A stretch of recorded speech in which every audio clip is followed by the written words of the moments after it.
ఒక నిమిషమా మీరు లాగండి, నేను కూర్చుంటున్నా. ఎవరు తక్కువ చేస్తున్నారు.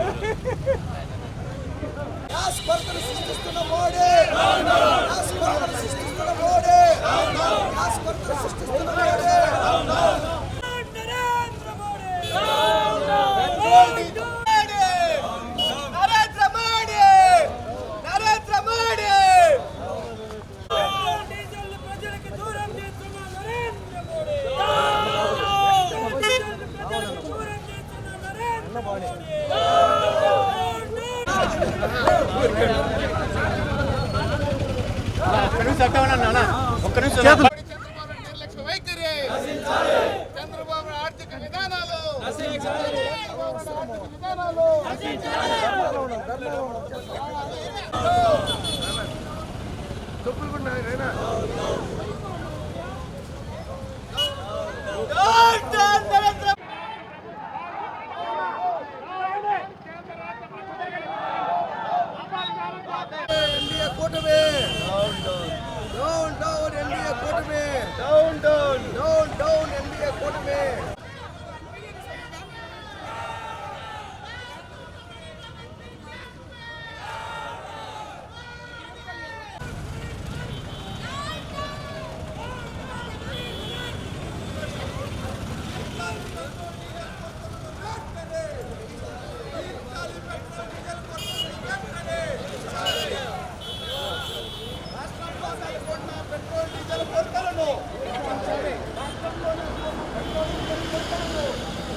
పెట్రోల్ కొరత ఎక్కడా లేదు, అంతా నిండుగా ఉంది అని చెప్తా ఉన్నారు.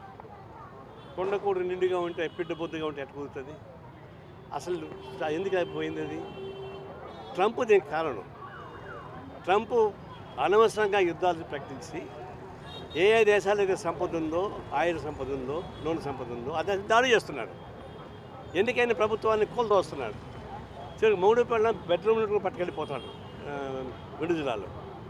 అట్లాంటి దుర్మార్గంగా చేస్తున్నటువంటి ట్రంప్ వల్ల వచ్చినటువంటి ఇబ్బంది ప్రపంచవ్యాప్తంగా వచ్చింది. మరి భారతదేశం చాలా పెద్దది, చైనా కన్నా పెద్దది మంది, పార్లమెంటరీ ప్రజాస్వామ్య దేశం ఇది. అలాంటి దీనికి రిప్రజెంటేటివ్ మోడీ గారు, ఇది ట్రంప్ మీరు చేస్తున్న దుశ్చర్య, అన్యాయం, దేశాలు మీరు దాడులు చేస్తారు, ఆయిల్ మొత్తం ఇబ్బంది వస్తూ ఉంది, మీరు యుద్ధం ఆపండి అని చెప్పేసి అని ఒక్క మాట అంటే ఒక్క మాట చెప్పలేకపోతున్నారు. కనీసం చిలక పలకలు పలగడా మోడీ? ఏం అంత భయమా? ఎంత సందడిలా ఉన్నాడు కదా మనసు నిండుగా.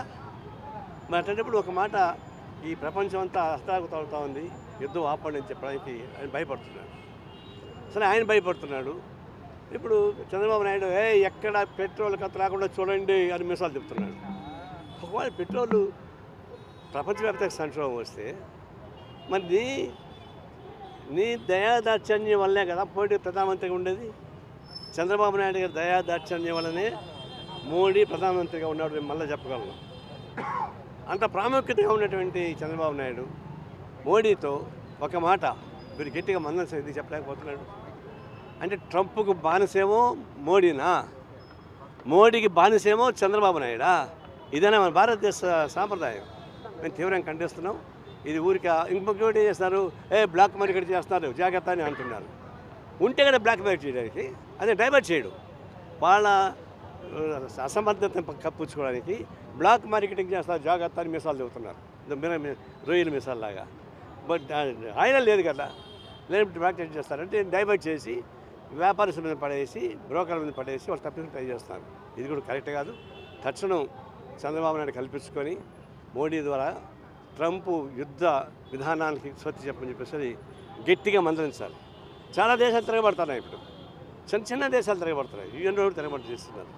మరి చిన్న చిన్న దేశాలు తిరుగుబాటు చేస్తుంటే ఆ మాత్రం ఇంత పెద్ద భారతదేశం చేయకపోవడం ప్రారంభింది. ఇది ఒక విధంగా ఏకపక్షంగా యుద్ధాలు చేసి ఆడ సంపదను దోపిడీ చేసుకోవడానికి బరిదెగించి పనిచేస్తున్నటువంటి ట్రంప్ విధానాల్ని తప్పనిసరిగా విమర్శించాల్సింది, తూర్పాలు పట్టాల్సిందే. అమెరికాలోని ప్రజానీకం 40-50 రాష్ట్రాలలో 90 లక్షల మంది జనం తిరుగుబాటు చేస్తున్నారు. మరి అమెరికాలో తిరుగుబాటు చేస్తున్నారు.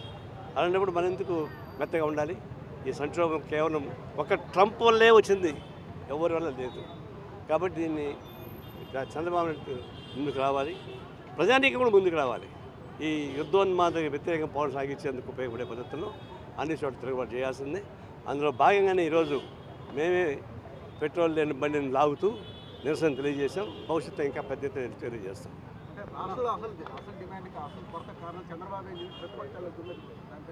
ఏదంటే అంటే రాష్ట్రంలో పెట్రోల్ డీజిల్ కొరతకి చేతగాని ప్రభుత్వం టీడీపీదే అని చెప్పేసి ప్రతిపక్షాలు దానికి మీరేమంటారు? టీడీపీ మోస్తున్నటువంటి ట్రంప్,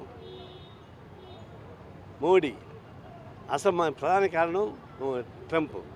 ఆయన సమర్థించేది మోడీ, ఆయన సమర్థించేది చంద్రబాబు నాయుడు. ఆయన మూడో కేటగిరీకి వస్తాడు, మొదటి కేటగిరీ రాడు. ఆయన మొత్తం కలిపి మోసం చేస్తున్నారు.